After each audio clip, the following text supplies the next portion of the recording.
politics and above religion, a moral authority exists known globally as the Ageless Wisdom. It is the study of consciousness, the mystery of awareness, which cannot be measured, yet will not be denied. Stay tuned as we explore consciousness, the fundamental nature of reality. Welcome to the Ageless Wisdom Mystery School with Michael Benner. Good afternoon and welcome to another episode of the Ageless Wisdom Mystery School on KPFK. I really appreciate you joining us on the radio every Tuesday afternoon at 1 o'clock. And of course, besides broadcasting to all of Southern California, we're live streaming on the internet at kpfk.org. So put it in your calendar, set a reminder on your phone, tell your friends, and make it a point to join us live whenever you can. Fascinating show today. We did a program on so-called ESP, parapsychology, sometimes called the paranormal, with an eminent scientist a few months ago, Dr. Dean Radin from the IONS Institute. He's the chief researcher at the IONS Institute. That's a research organization set up by the astronaut Edgar Mitchell, as you probably know, who in the early 1970s did some ESP experiments from the moon while he was orbiting the moon. And today we're going to talk about another aspect of ESP, which is precognition. Now, I think we can talk about telepathy and clairvoyance, which has come to be called remote viewing. And it's, for most people, pretty easy to get their heads around this. But today we're going to talk about premonition, prophecy, and the more common term, I think, precognition. And my guest is the author of a couple of very good books on the whole idea of precognitive dreams and dreaming. And it includes what he calls retrocausation. Wait till you hear about this.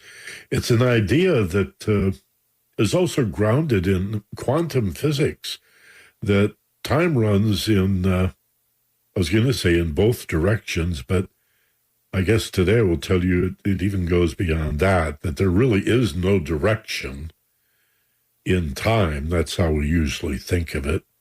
Time travel, either forward or back. But Einstein and a lot of the quantum science, quantum physics researchers alive today are suggesting that time really should not be thought of as directional, but rather as another dimension, such that there are 4 dimensions, 3 dimensions of space, height, width, and depth, one way to describe it, and a 4th dimension of time. So what does it mean if time is a dimension and not a direction? Well, the implications are mind-boggling, but I'd like to talk about how such things could be possible. First, just in terms of remote viewing or so-called mental telepathy. How can we read each other's mind? And I'd like to suggest that you try a little simple experiment. You can do this without hurting anybody, including yourself. Next time you're in a public place, stare at the back of somebody's head and see how long it takes them to turn around and catch you staring at them. And then you can look away quickly so that, or act like, you're just casually hanging out. You won't get in any trouble. And then you do that repeatedly, and you're going to have to wonder, how is it that this gaze detection, that's what it's being called in the research, is possible? Some scientists are suggesting there are specialized neurons in the brain that Well, their sole job is to know when someone's looking at you or when their intention is put upon you. Beyond gaze detection, have you ever had the experience of thinking about someone who maybe hasn't come to mind in quite a while, and suddenly they pop into your head, and minutes later the phone rings, and it's them, right? That sort of begs the question, did they call because you thought of them, or did you think of them because they were preparing to call you? And maybe it doesn't matter, because as our guest will say, it's quite possible for the effect to precede the cause. That it can be some event in our future that has an impact on our present. Now, again, how could such a thing be?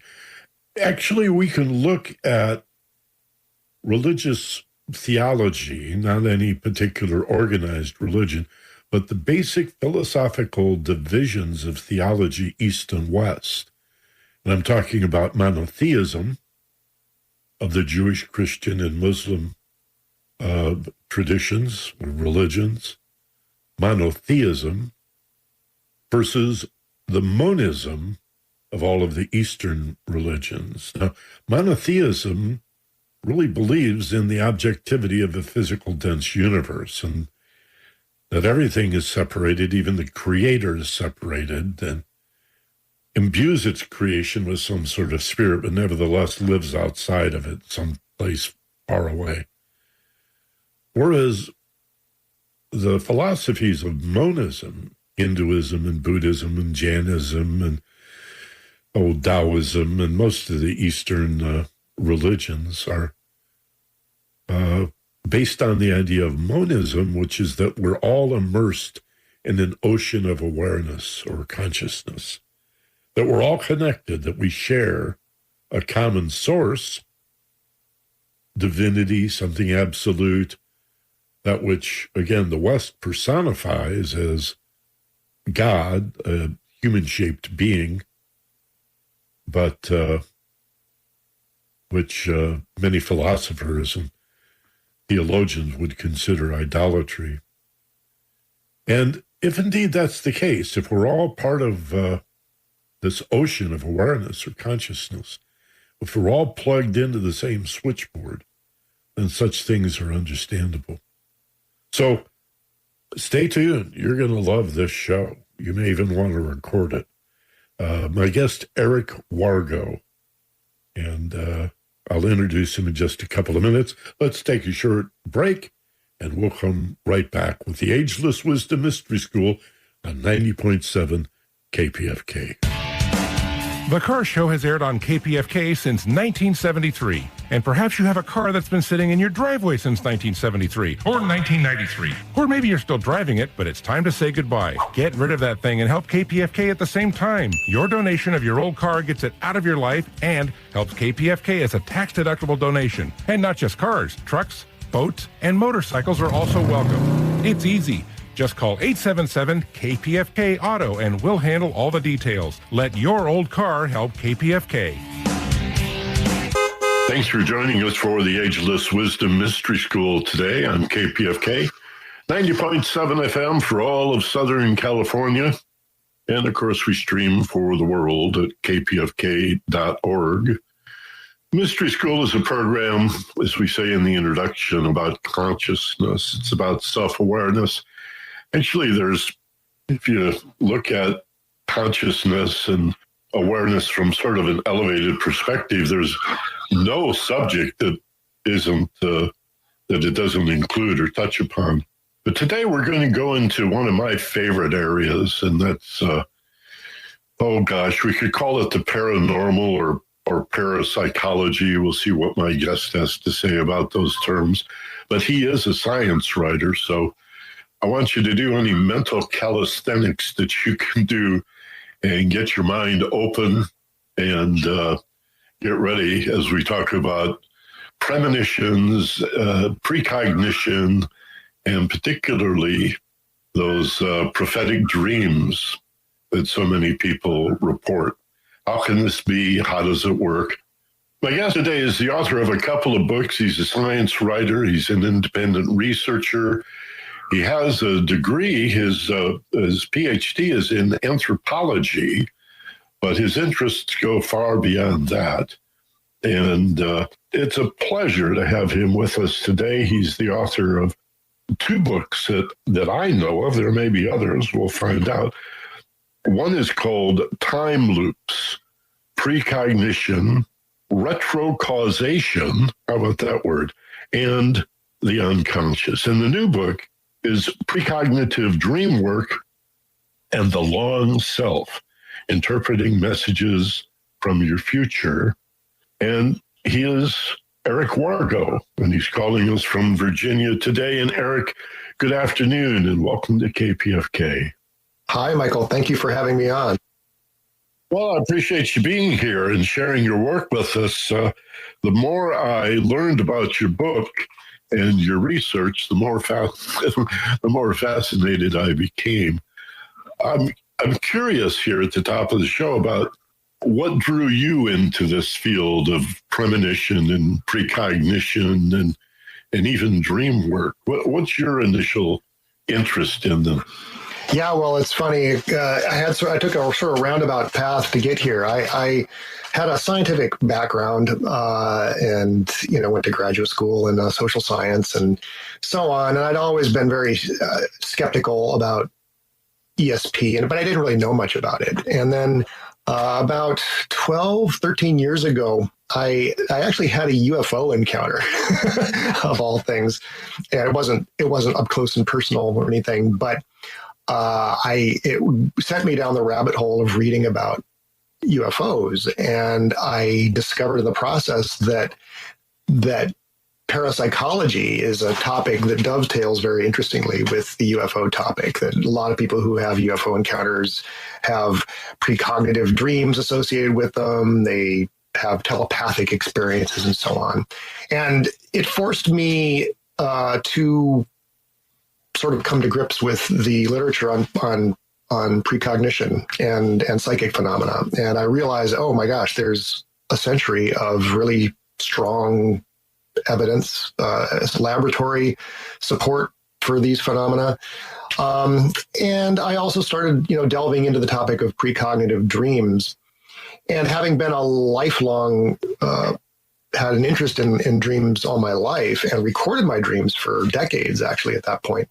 I realized, well, I've had those dreams. I had just ignored them in the past, but I was forced to sort of take a new look. And that sort of sent me down, this path of the past 10 years of really researching and writing about precognition in a focused way. So you're obviously not a pot smoker if you remember your dreams, right? That's absolutely right. That's something that intrigued me when I stopped smoking pot years ago. I was a pothead all my life, and then rarely would remember any of my dreams. I was assured by the literature that I'd read in my life that I was dreaming. Oh, yeah. It's just the short-term memory gets blown out by weed.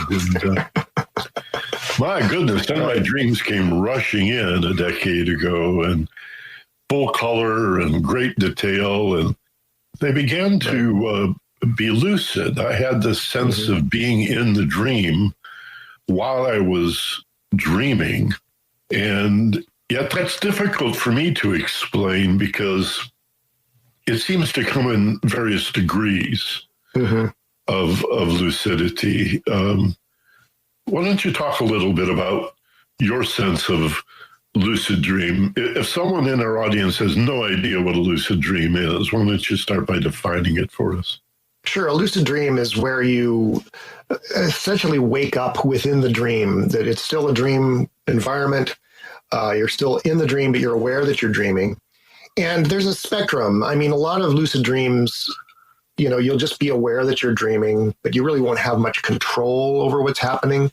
But especially with practice doing it, a lot of people, expert lucid dreamers, develop an ability to control their environment, to control their own actions, and it becomes almost like this immersive virtual reality experience, basically. But there is a spectrum there. I personally am not a very facile lucid dreamer. I will occasionally spontaneously have lucid dreams. I've occasionally have been able to induce them deliberately, and there are methods you can use to induce them. But I still have trouble controlling everything in the dream world. And in my case, I find that the less that I try to control things, the more I can stay in that environment. And when I start to control things, I'll tend to wake up pretty quickly. So, but that's because I'm not, an expert. But people who work with this, it's like anything else, any other skill that you can practice and get better and better and better at. Yeah, that makes perfect sense to me. If you make an effort to exert your will, that's going to bring you toward the conscious state. So it's more like any good meditation. It's a matter of allowing, right, and permitting, letting go. Right. Let me ask you about something I've always wondered about, and that's that I never seem to be able to find my feet in my dreams. If I go downstairs, I float. Right.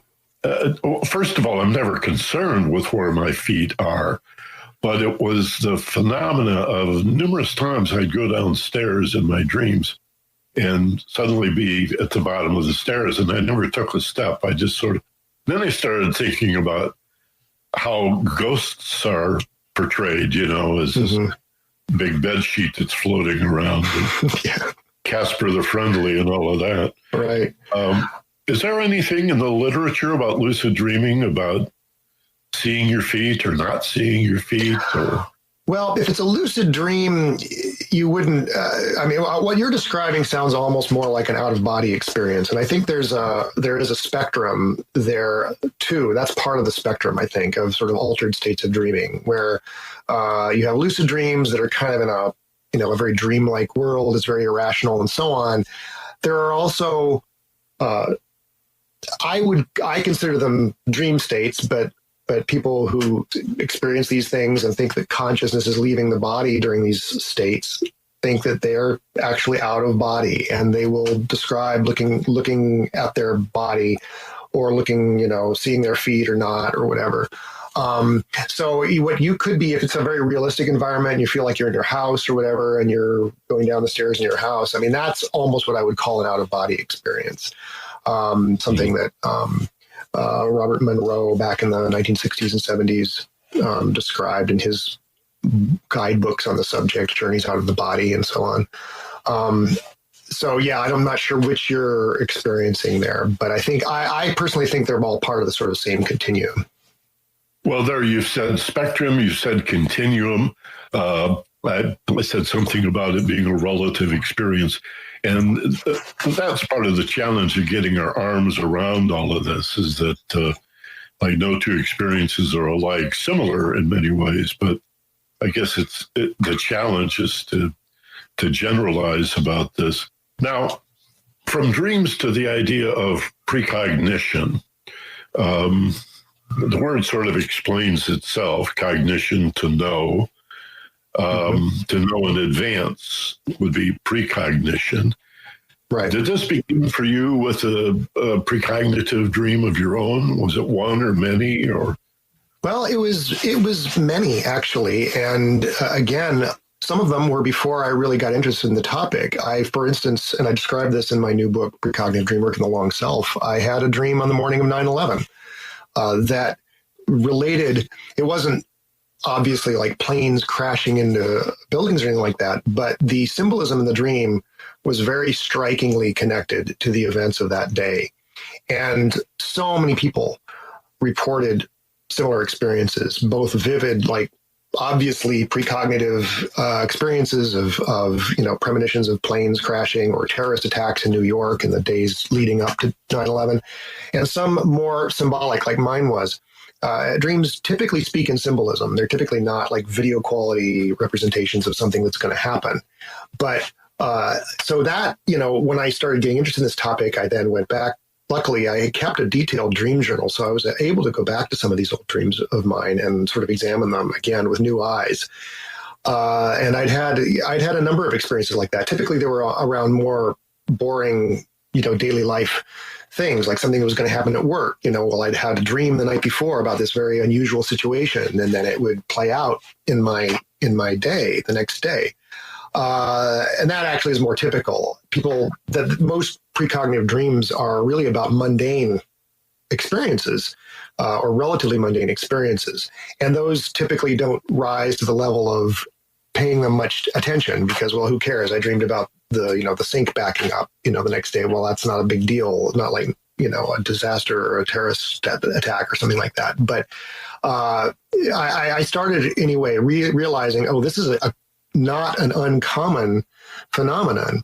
And this is something that's been noticed for a century. I mean, the pioneer in this study of precognition and precognitive dreams was an aeronautical engineer in England named J.W. Dunn about a century ago, he noticed all this stuff. He was constantly having dreams, mostly about news stories, things that he would read in the news the next day.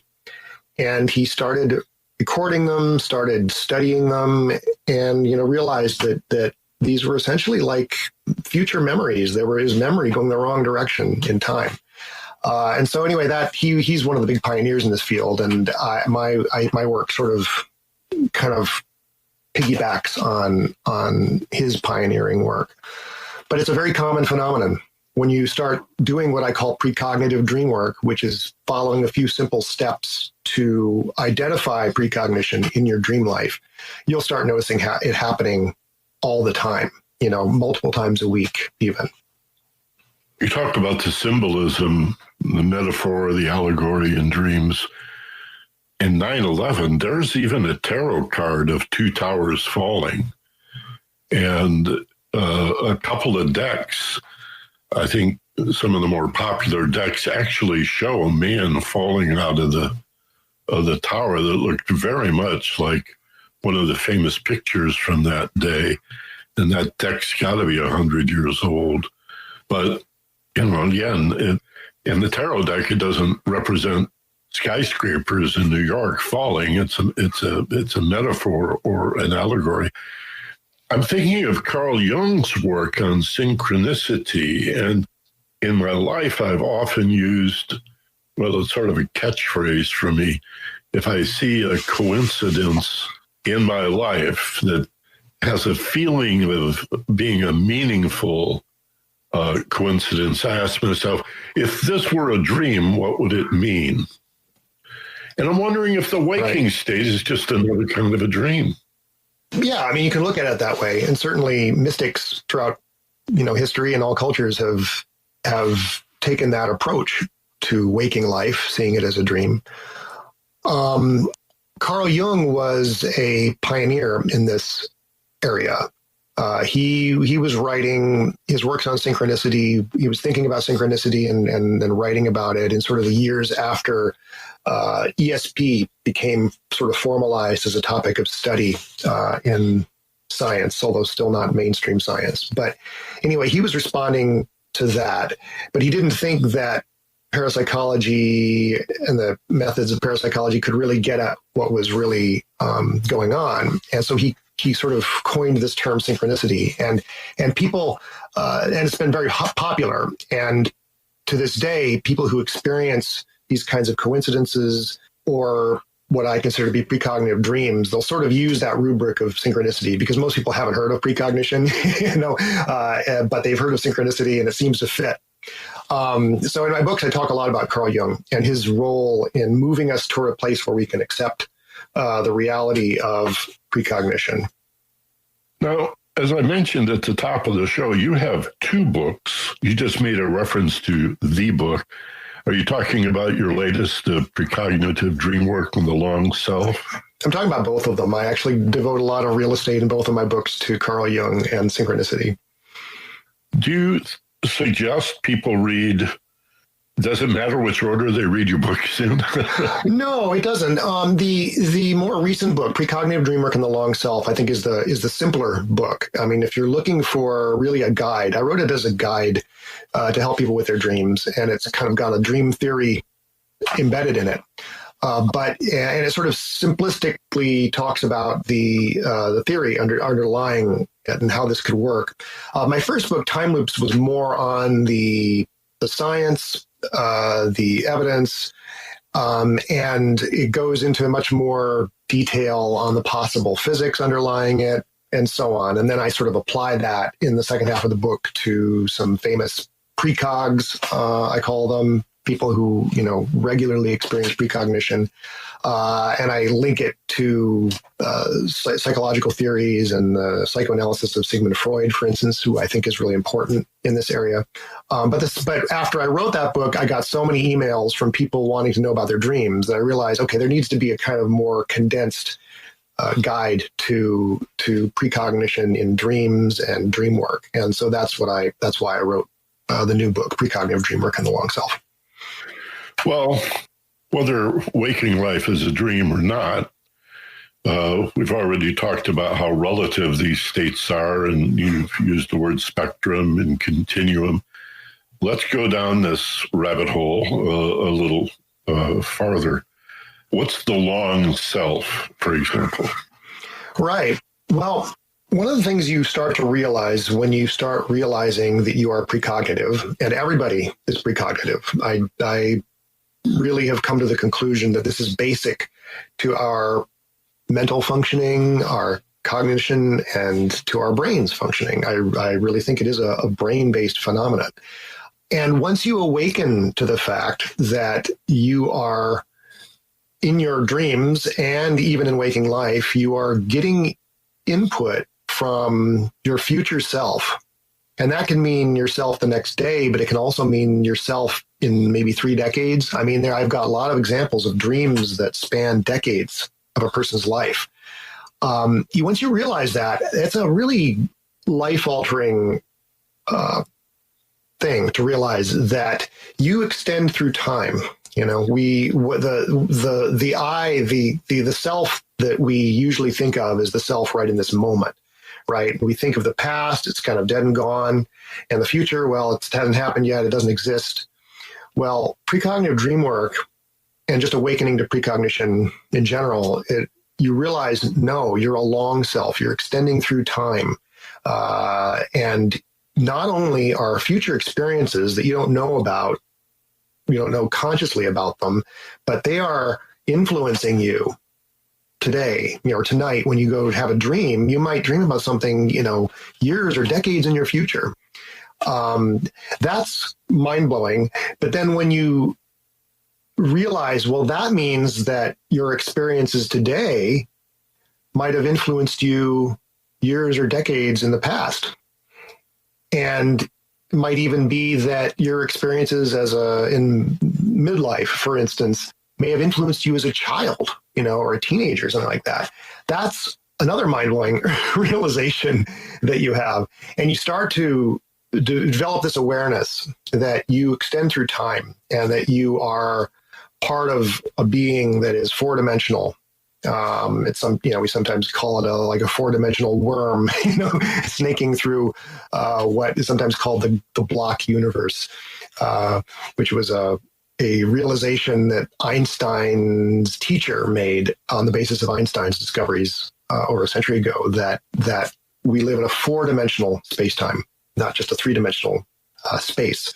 And we extend through that block universe for a few decades or several decades, ideally, and it awakens you to that length of your life and how you are interacting with your past and with your future, and how your future is interacting with your past, and so on. I've worked as a hypnotherapist for over 40 years and have a lot of experience with past life regression when people ask for it. And also as a subject, I've had, I've been the subject and experienced my past lives.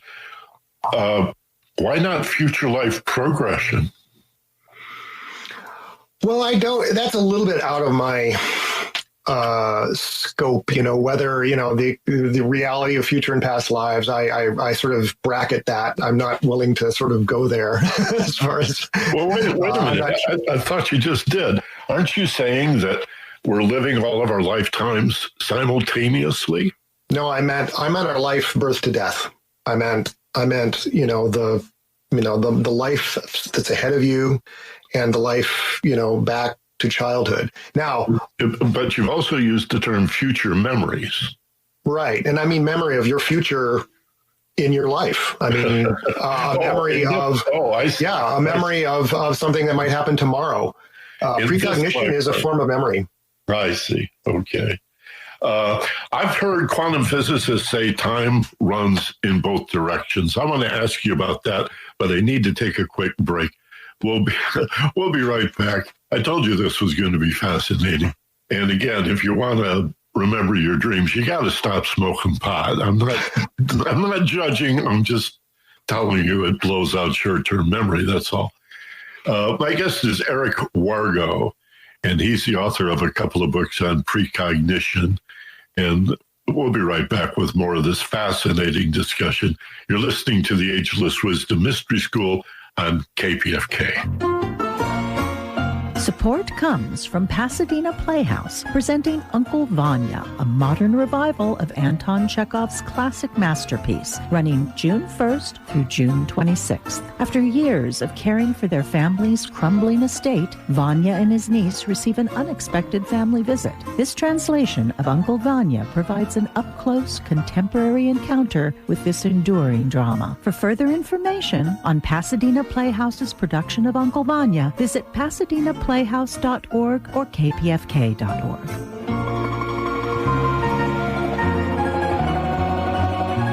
Thanks for staying with us. You're listening to the Ageless Wisdom Mystery School on 90.7 KPFK FM in Los Angeles, streaming for the world at kpfk.org. We also podcast this program and even post it to YouTube.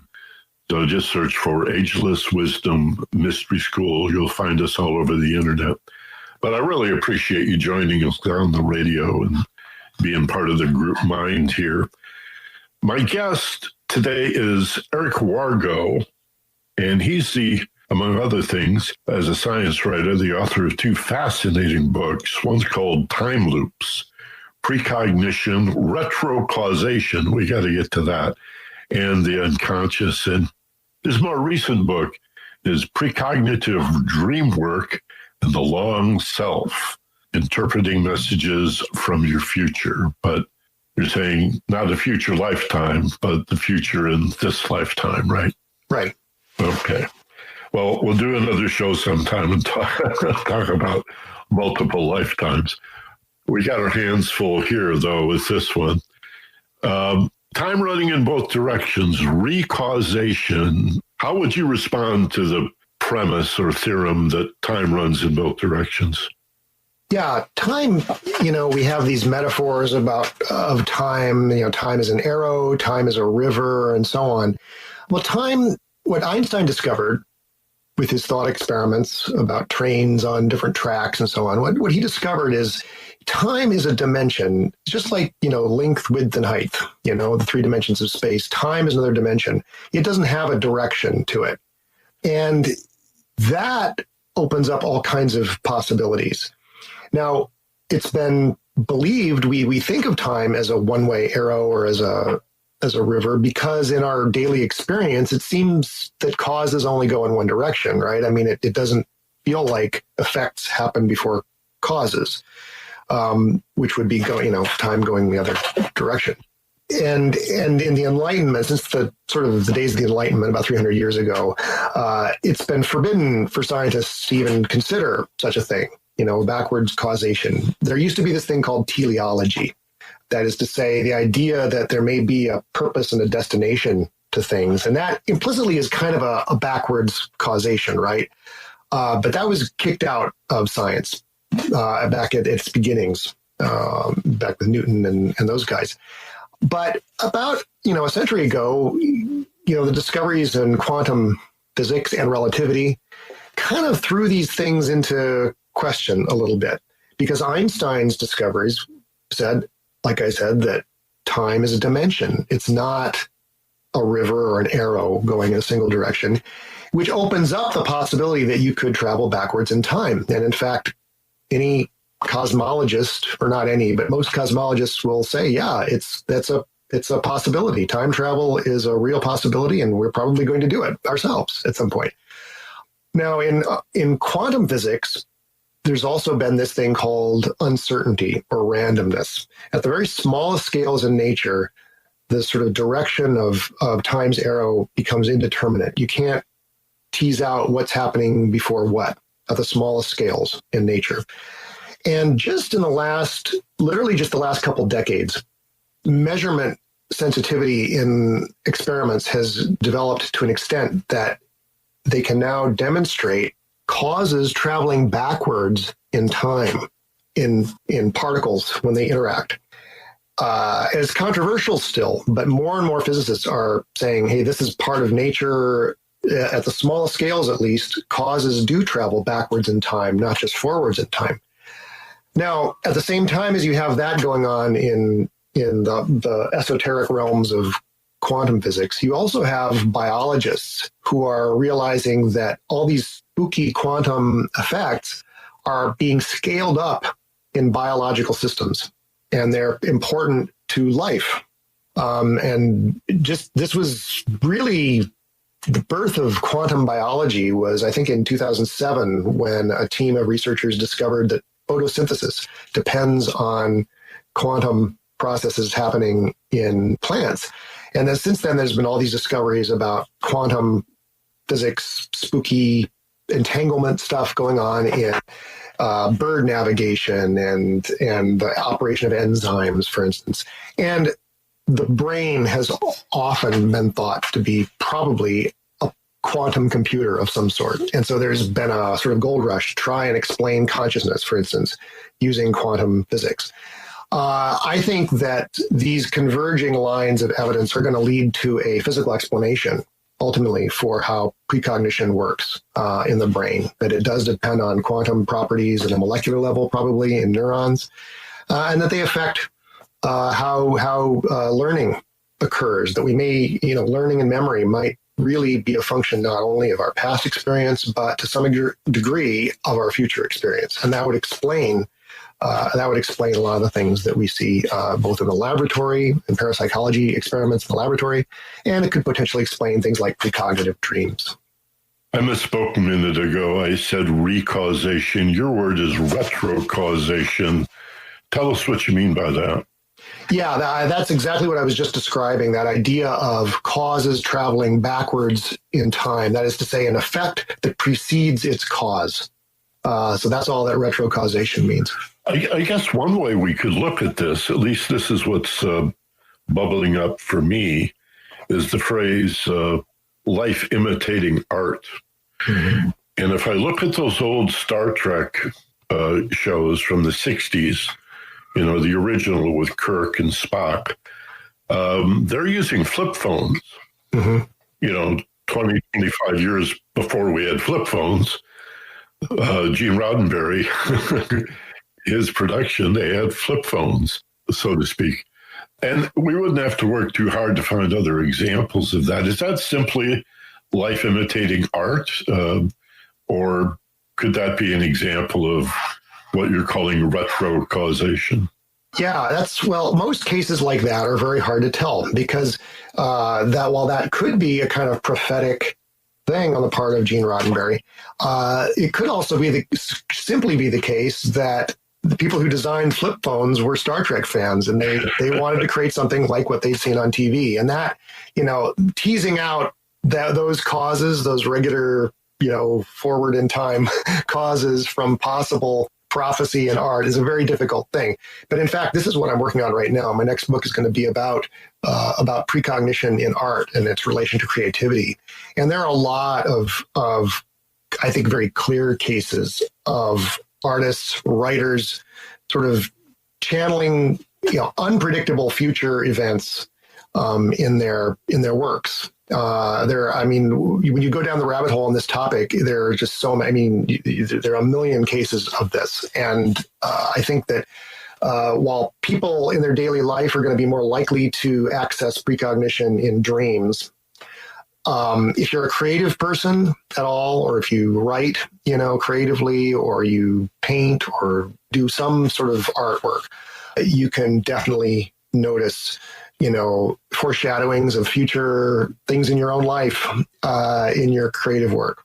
So, yeah, I think that creativity is one of the real channels for precognition. I want to go back a minute to what appeared to me to be your resistance to the idea of transmigration or reincarnation. And you said, no, when I talk about the future, I only mean in this lifetime. Why do you dig in your heels at that point? Because it's out of my expertise. And I'm making an argument that precognition is a material brain-based phenomenon, that the brain ultimately will be able to explain this. So that can't explain things like, past life memories or whatever. Not that those don't exist. I simply, my qualifications don't enable me to talk about that. And I don't want to speculate, and I don't want to, mix up, I think, what is very clear evidence for precognition, as I'm describing it, with experiences that, the evidence is a very different kind of evidence, I think.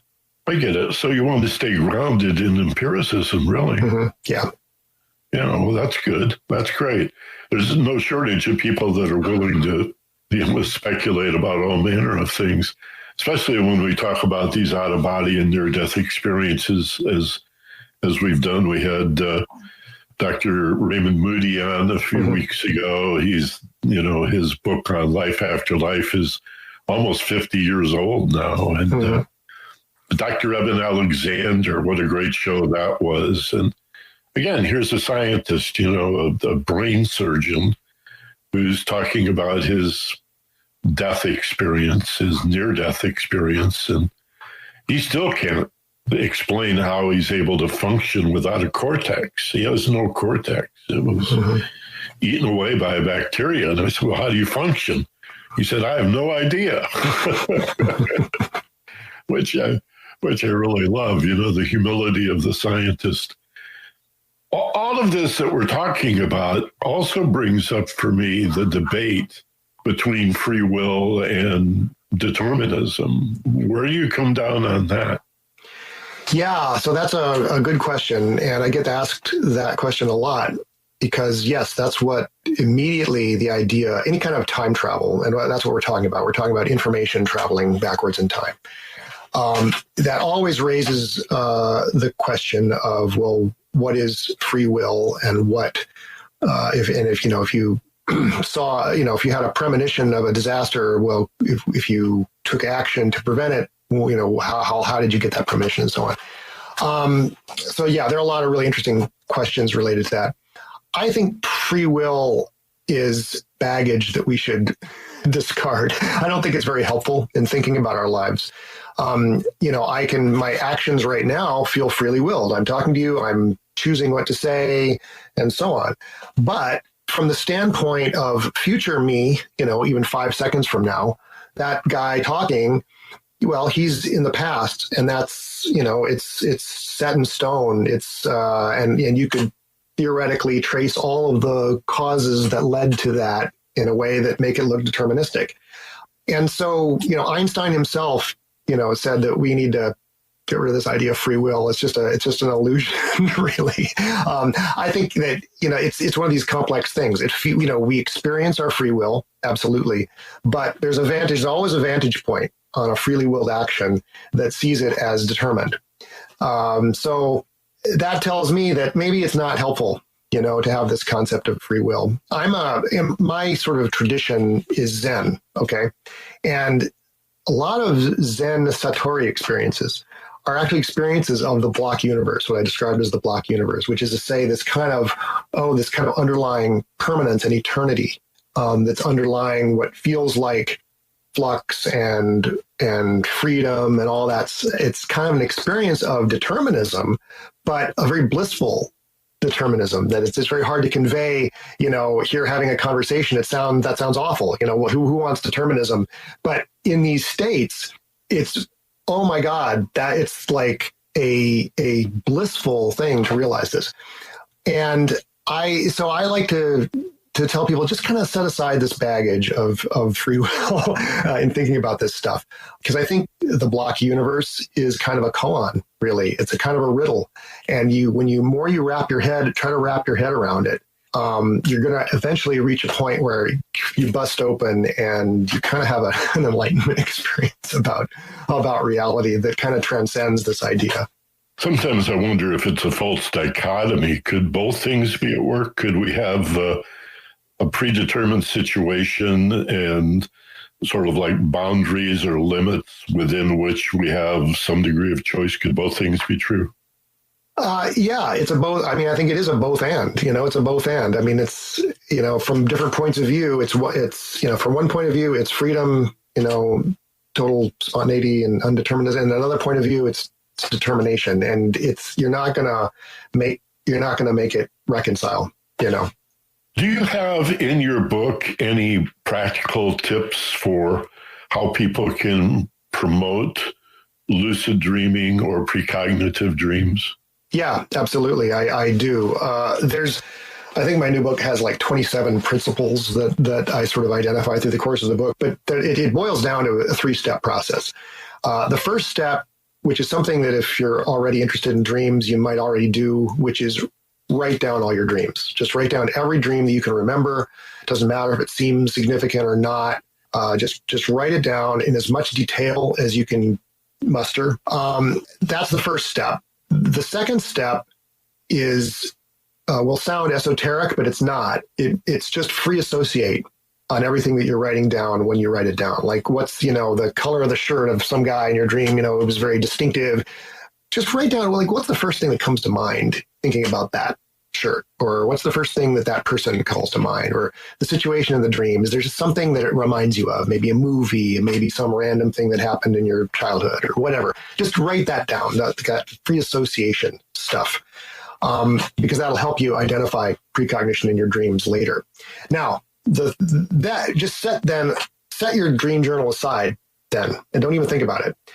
But at the end of the day, open up your dream journal and read your dream from that morning and those free associations that you wrote down, and do the same thing for the previous few days, okay? And just reflect on connections that you notice between those dream records and events in your waking life in the intervening time, because that's how you're going to notice precognition.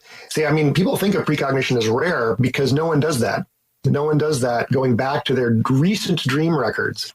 Sometimes people will pull out an old dream and read it, but by that time, the events that it probably precognized are long forgotten, so that you won't remember what was going on in your life, especially the mundane things in your life. So that's why it's important to go back to your dream records as a daily kind of exercise at the end of the day and just look at those dreams. And you'll be surprised. I mean, people who do this exercise often find that about a quarter of their dreams that they identify some identifiable connection to things in their life. And often if they sort of notice a connection, then when they scrutinize that dream further, they'll realize that all the aspects of the dream actually connect to that same window of waking time. And I've had great testimonials of people buying my book and having a precognitive dream on the first night. I'm not going to give a money back guarantee or anything, but I've gotten a lot of emails of people saying, "Oh my God, I bought your book. I, started a dream journal that night and had this dream, and it turned out to be about something in the next chapter that I read the next day, and that they were reading in my book." So there's this kind of fractal geometry to all this stuff.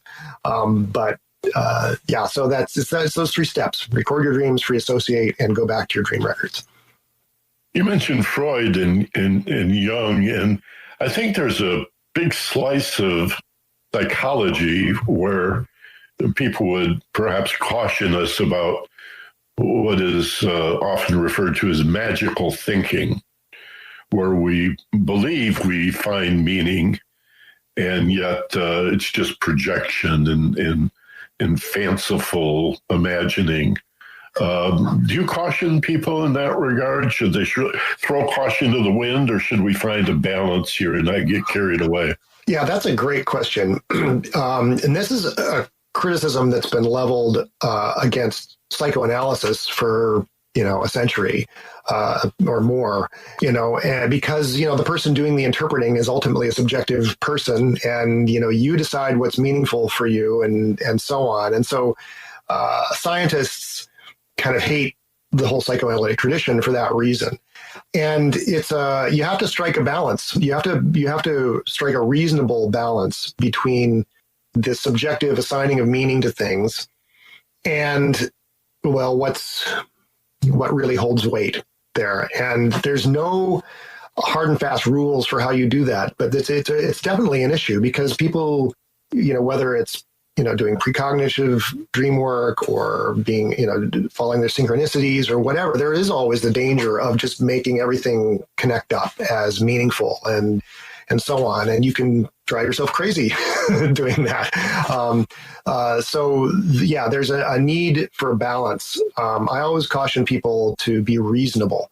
Reason is not something that people talk about much anymore. It's sort of this thing that old-timey philosophers talked about, reason and all that. But you really have to use reason to balance the kind of subjective or the subjective interpretive framework that you're utilizing for this with a kind of evidential scientific mindset that, is they sort of work against each other.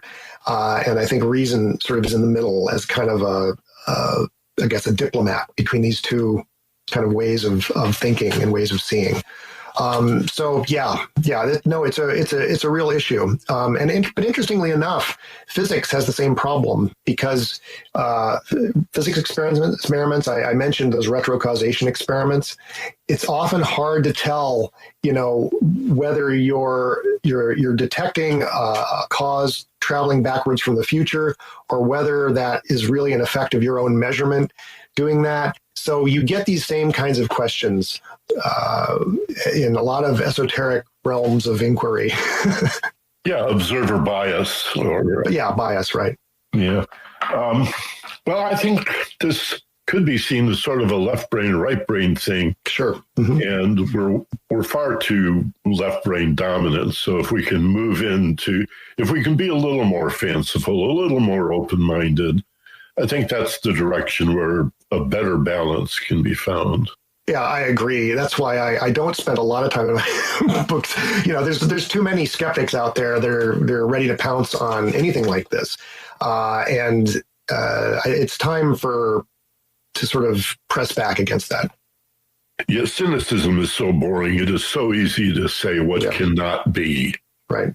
Any idiot can be a wet blanket and tell you what cannot be done, then speak with some sort of fake authority. Right. Just because we find negative to be so tenacious, negativity and fear and doubt and worry. We got a whole part of the brain that is devoted to fear and confusion. One more question about dreams.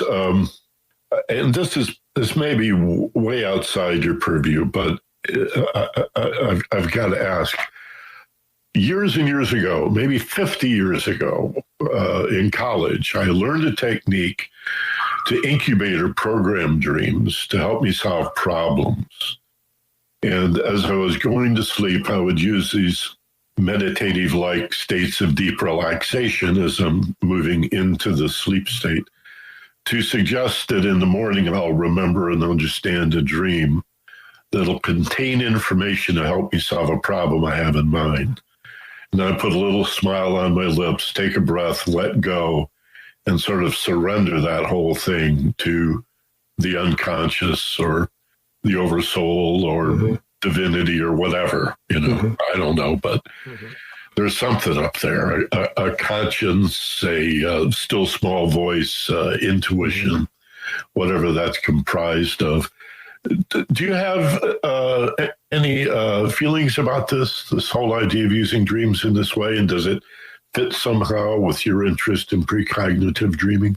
Sure. Some of my earliest experiences sort of with deliberate dream precognition were those exact kind of exercises, where I would try to view. I was trying to do remote viewing exercises actually, but they turned out to be precognitive. But I would have my wife would print out a picture at work, and I would then at night I would sort of ask for a dream that would tell me what was in the envelope, and then I would in the next morning open the envelope and all that. And I actually talk about this in my new book a bit. So yeah, and one of the really interesting, more recent people studying dream precognition, his name is Dale Graff, and actually he was head of the Stargate remote viewing program, or like the Defense Department part of that component of that program back in the 80s. And anyway, he went on then after his retirement from the military to write a couple of really interesting books about his adventures with dreaming and precognitive dreaming. And one of his experiments that he does is to sort of go to bed incubating sort of with the question of, what's going to be on page 3 of the newspaper, tomorrow or in 3 days or whatever. And then he would write down his dreams or draw his dreams or whatever. And then and check to see, how closely his dreams corresponded to those targets. So it would be kind of an exercise for him. And so, yeah, he's had a lot of success doing that. And I think a lot of people do that. So, yeah, no, that's definitely within the realm of what you can achieve. I try to recommend people if they're just starting out with this, don't have great expectations and don't put too many constraints on what you're doing. Just record your dreams and just see whether they connect to things in your life, because I think you're going to have the quickest feedback and the quickest kind of positive experiences doing that. But certainly the more you develop, get a few good hits under your belt. Yeah, I mean, test yourself in those ways. That's totally great. Yeah, like any learning, you start slow and then gradually speed up. Right. Eric, how can people, this is a wonderful interview. How can people find out more about you? Eric Wargo, you have a website, I'm sure. Yeah, I have a blog. It's called The Nightshirt. So thenightshirt.com, all one word. And I'm on Twitter. So my handle is @thenightshirt, and people can reach me by DMing me on Twitter. And my books are available, wherever books are sold on the internet. And I think the new one is available in bookstores as well. So yeah, those books are Time Loops and Precognitive Dream Work and The Long Self. And your blog, The Nightshirt, is the words the THE part of the URL? Yes, it is. The Nightshirt. Mm-hmm. thenightshirt.com. Eric Wargo, my guest today from beautiful Virginia, Northern Virginia. We just had a guest a couple of weeks ago from Northern Virginia. We ought to hook you guys up. You'd like him a lot. He's a great philosopher. Thank you, Eric. I know you're busy, and I really appreciate you taking the time to be with us today on KPFK. Best of luck, and I bet we'll run into each other again down the calendar. Thank you, Michael. This has been a delight. The Ageless Wisdom Mystery School streams as a podcast to all player apps, wherever you normally get your podcasts, and also to YouTube. Just search for Ageless Wisdom Mystery School. Its homepage, where it streams on demand and can be downloaded, is theagelesswisdom.com. THE is part of that URL, theagelesswisdom.com. You can find out more about me at michaelbenner.com. I want to thank my producer, Mark Brisky, and invite you to stay tuned for Carrie Harrison. And as always, be gentle, love life, and take care of each other. From Los Angeles, this is Michael Benner on KPFK.